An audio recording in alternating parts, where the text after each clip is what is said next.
Welcome back to Runecast.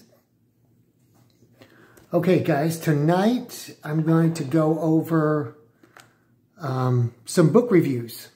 Rune book reviews, I think, will be a good addition to our exploration of the subject. I hope you guys are having fun with my Runes and Herbs series, but I thought we could share some of our favorite books. I'm sure you have some of your favorite books. I'd love to hear about them. Put them in the comments below. This book review series will be ongoing. I have a large library of books on the runes, and I thought I would share with you some of my favorite books and talk a little bit about some runes for basics. This is a good basic rune book. And of course, read from some of the more advanced stuff, like this one of my favorite books of all time. So this little book is a little time capsule because I got it in a little magic shop in Hong Kong in the mid-90s when I was visiting there. And I found this book, and it was by a female author, Lisa Peschel. And I wanted to read more from female rune workers. And I just didn't have that many sources at the time. Freya Aswynn was one of the only female rune workers that I knew of. And so when I found this book, I was like, I gotta get it. The female aspect of the runes is very important to me. Just because I feel so much of the magic and the runes go way, way back in time, back further in time to a point of their origin when things were more matricentrical. In other words, women had a bigger role in society and the politics in the world. But we can talk about that a little bit later. Of course, it was the women who carried the runes forward in folk magic, in recipes, in stories that were carried down through the ages, through the Christian oppression of like 1,000 years. It was the women who mostly carried this knowledge forward. So I always jump at the opportunity to get a book by a woman author on the runes. So in this book here, and I thought it was so cool, look, I saved this spot here, but I also saved this spot. Yggdrasil was one of the runes I was just talking about in my last video, and its corresponding herb, rosemary, when I was putting some rosemary in a jar and talking about how Yggdrasil and rosemary. Well, this bookmark has been in here for probably 25 years, and look, there it is, the New Age bookshop in central Hong Kong. I don't know if you can see that, but there it is, and there was Yggdrasil, a moment in time, and Yggdrasil represents time, and there it was, stuck in this book for, 20, 30 years maybe, and I pull it off the shelf today to show it to you as a good example of a basic rune book. There's a lot of rune books out there, but this one is really good, and I thought I'd just read a little bit to you from this book so you get an idea. The aim of this book, she says, is to get as much useful runic information in one place as possible. This is primarily for the benefit of the novice. Until I began compiling the notes that were to become this book, I would use up to 5 different sources in my quest to discover the most accurate interpretation of the runecast. As can be expected from such disorganized behavior, sometimes an answer would be realized and sometimes not.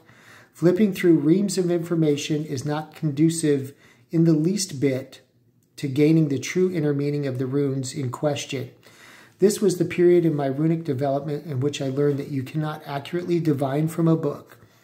Not this book, not any book. Books are simply tools to help us get started and to stimulate our minds to seek further and learn for ourselves. Very important words of wisdom from Lisa Peschel there. So, yes, I would recommend this book. You can see it has a good outline of all the runes. I enjoyed reading this book. Again, the tiles or the print of the runes is nice and big. And then the different pronunciations and its basic general meanings. And kind of what she's talking about and what some of you may be going through if you're new to runes is kind of trying to put the symbols and the meanings together and kind of learn them. They come to you in time. You have to give it a little time. You have to do some reading and some research on yourself. But ultimately, you'll come to a point when you grasp all 24. It's not that many, 24, tarot has, 78 cards or something like that in a deck. Runes, there's only 24. But they're just not as easily to understand because it's just this little symbol here. But they absolutely have all the power and the energy that flows through them. And when they come out in a reading, when you, are doing your divination and giving a reading for yourself or a friend, they will start to speak to you. And they also speak to you in little ways, looking at the trees, you'll see runes, gazing, at this or that. Like I was showing you, the staves, when you throw the staves down onto the cloth, they form the runes, and you'll see, and you'll start to understand and interpret the streams of energy, which is what they are and what they're trying to tell you. The runes are very, how can I say this? They have a personality of their own. You can ask it stupid questions, and it'll always go behind the question and tell you something that you weren't expecting, but that you needed to know. You can have a querent, I've had querents in a reading, ask me something ridiculous and the runes will cut to the quick. And often tell the querent something entirely different, but something that was even more important than what they were asking. The runes are famous for doing that in readings. This other book, also by one of the rune masters, Freya Aswynn, I love this book. I have worn out a copy of this book, and I'm on my second copy. And this one is starting to get worn as well. This one I go to time and time again. I love this book. And like I was telling you, the runes will speak to you sometimes.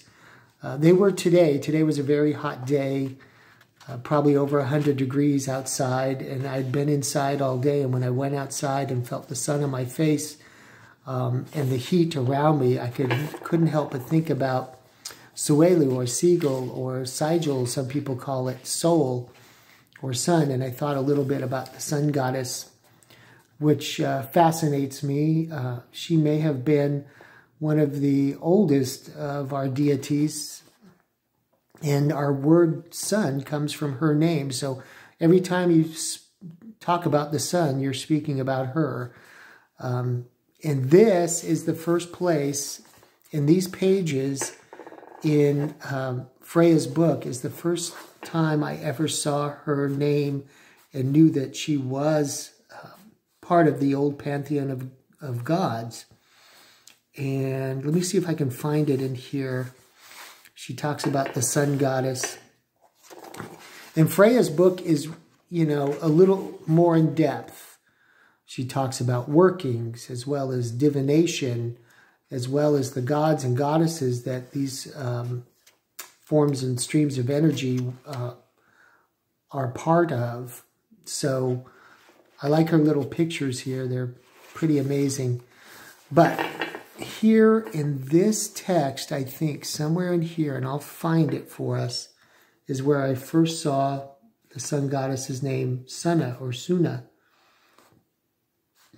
Let's see. The sun was probably the most important object of worship for primitive man. Life itself depends on it far more than it does on the moon. The female principle in this primitive culture, which existed long before the development of the Futhark, was perceived as life-giving, whereas the male role in procreation was not originally known or understood. This notion that the sun is female is therefore very ancient. This incidentally proves that the northern myths are far older than the Viking Age when the Eddas were recorded. In Holland's oldest tradition, 3 goddesses were known long before the Azir or even the Vanir.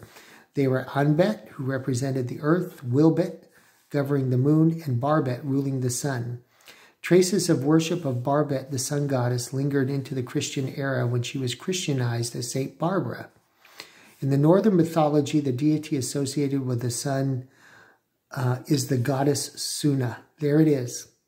And that's the first place that I learned her name and understood her relationship to this rune and my affinity with this rune, which is one that I have a great affinity with. So anyway, just a little bit about my love of books and books about runes. So this one is highly recommended, more for the more experienced runester, someone who wants to dive a little bit deeper, someone maybe who's gone beyond the basics and now is reaching out to YouTube, or somebody who's consumed, books like this, short little books, and is ready to look deeper. Then you would start to go to a book like this by Freya Aswynn. So that's my little book review for today.